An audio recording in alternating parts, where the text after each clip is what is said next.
BFM Business, Good Morning Business, l'interview.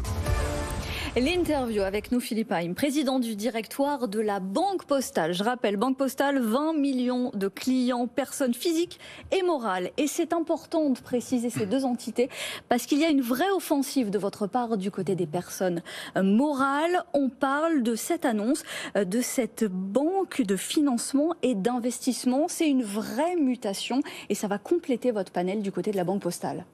Merci beaucoup pour votre invitation ce matin. Effectivement, c'est une étape importante.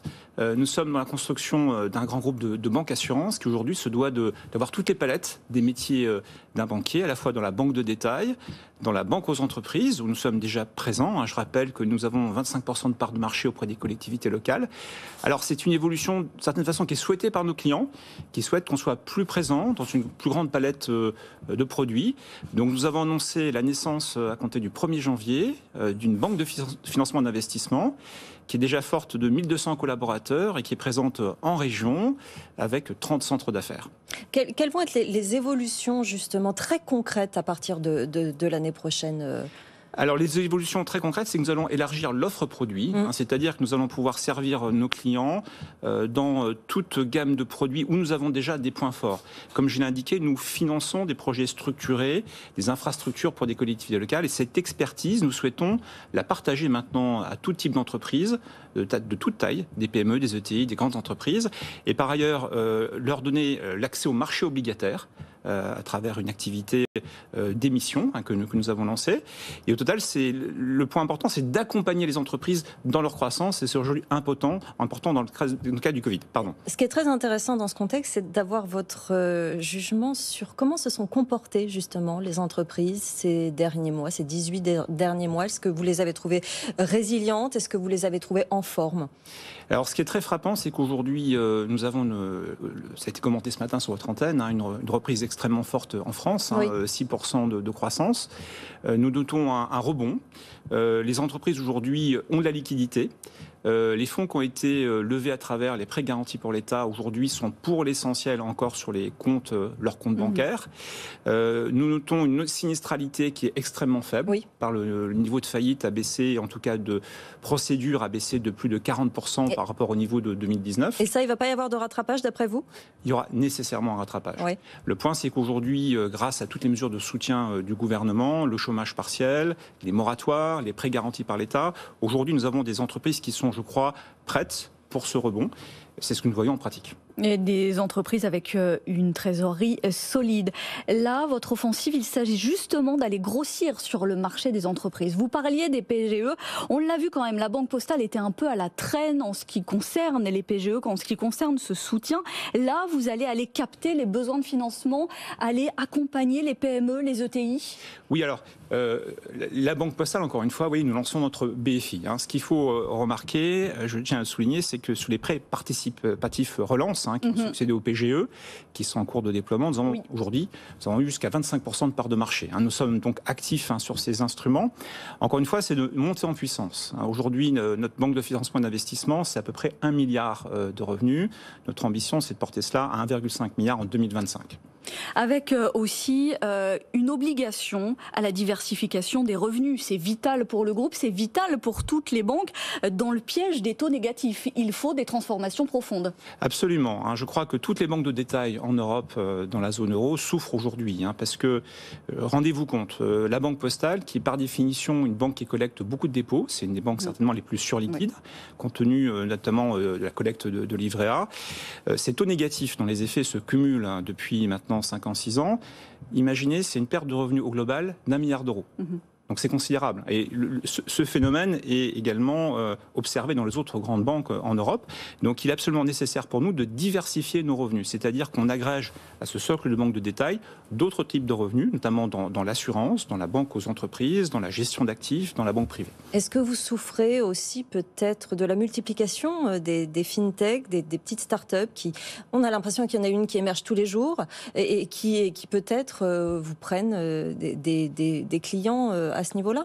En fait, non. Je crois que les fintech, c'est un événement heureux, ce sont des aiguillons pour nous technologiques. Ce sont des sociétés très dynamiques qui interviennent sur des chaînes de valeur, qui introduisent de nouvelles type d'expérience client. Et généralement, pour nous, ce sont des partenaires. Aujourd'hui, le métier bancaire, c'est un métier où on agrège des services plutôt que construire nous-mêmes des briques technologiques, des briques IT. Nous les louons, en tout cas, nous les achetons pour des prestations de services. Au contraire, ce sont des partenaires extrêmement utiles pour le développement de notre expérience client. Pour revenir à votre BFI et pour aller capter ce marché des entreprises, ces personnes morales, vous visez quoi? Rafler 5 parts de marché jusqu'en 2025, c'est 2 fois plus qu'aujourd'hui, avec un doublement des clients et des volumes?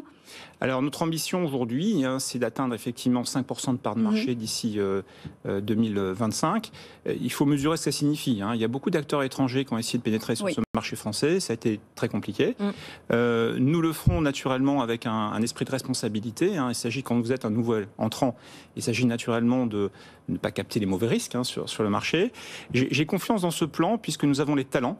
Nous avons aujourd'hui, à travers toutes les activités aux collectivités locales, des équipes qui aujourd'hui sont présentes. Vous avez l'image, le maillage. Nous avons une image de tiers de confiance. Nous avons ce maillage du territoire qui est très puissant.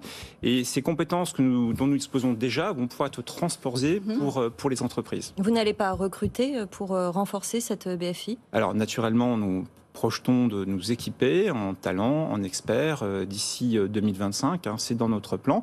Évidemment, il faut nous renforcer dans des métiers d'expertise, dans des métiers qui nous permettront de satisfaire au mieux les besoins naissants et qui changent également des entreprises. L'autre ambition, et c'est dans l'air du temps, c'est d'accompagner les projets de transition. Ils ne sont pas qu'énergétiques, ils sont dans les infrastructures, ils sont dans le numérique. Là, c'est un point fort à développer.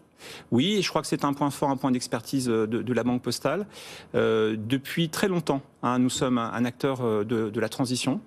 Nous avons annoncé il y a 15 jours, outre que notre trajectoire de décarbonation était certifiée scientifiquement par le SBTI, un organisme qui dépend des Nations Unies, nous avons annoncé que nous sortons du pétrole et du gaz à l'horizon 2030. Oui, c'est demain. C'est demain. C'est important puisque les cycles de ces investissements s'étalent sur 10 ans, 15 ans, parfois 20 ans. Donc c'est dès maintenant qu'il faut prendre ces décisions qui sont parfois très courageuses. Et peut-être le message que je souhaite porter à nos auditeurs, c'est que ce faisant, nous souhaitons accompagner les entreprises dans leur transition. Ces entreprises qui ont des plans ambitieux de transformation de leur outil industriel, nous souhaitons les accompagner. Cette sortie du pétrole, du gaz d'ici 2030, vous n'avez pas été tellement suivi par vos concurrents encore pour le moment. Or, ça demande quand même un mouvement plus général. Comment faire que les banques, les établissements financiers aillent vers ce mouvement? Alors, si je peux me permettre, un grand établissement mutualiste, que je ne peux pas citer en antenne, nous a embrayé, en tout cas a choisi de prendre le même engagement au même horizon. Alors, nous étions effectivement la première banque en Europe et je crois dans le monde à avoir pris cet engagement. Mais vous voyez, ça bouge. Et la COP26 a montré un point très important, c'est que si du côté des États, les engagements n'ont pas été extrêmement probants, en tout cas, il y a une conviction, c'est que le secteur financier, les banques, sont un acteur majeur. Il n'y aura pas de décarbonation aujourd'hui substantielle sans une participation active des banques qui sont au carrefour du financement de l'économie. On le voit justement en termes d'investissement au niveau des gestionnaires d'actifs, etc. Il ne s'agit de ne plus financer ou ne plus investir dans tout ce qui recoupe les énergies fossiles et c'est ça le prisme pour 2030. Oui, il s'agit en fait d'être extrêmement exigeant. Il s'agit en tout cas de ne plus financer les projets d'exploration, tous les prestations de services associées à ces projets relatifs au pétrole et au gaz. Mais encore une fois, nous sommes dans un processus qui est long. Il y a des transitions quand engagées par des entreprises. Il faut être réaliste. Il ne s'agit pas du jour au lendemain de stopper. Il s'agit d'accompagner des transitions et que l'on voit aujourd'hui. Et par ailleurs, la Banque Postale est un acteur important dans la gestion d'actifs. Et dans notre politique actionnariale, nous portons ce message lors des assemblées générales et dans notre dialogue que nous avons avec les directions des entreprises. Merci beaucoup Philippe Heim, président du directoire de la Banque Postale, d'avoir été avec nous ce matin dans Good Morning Business.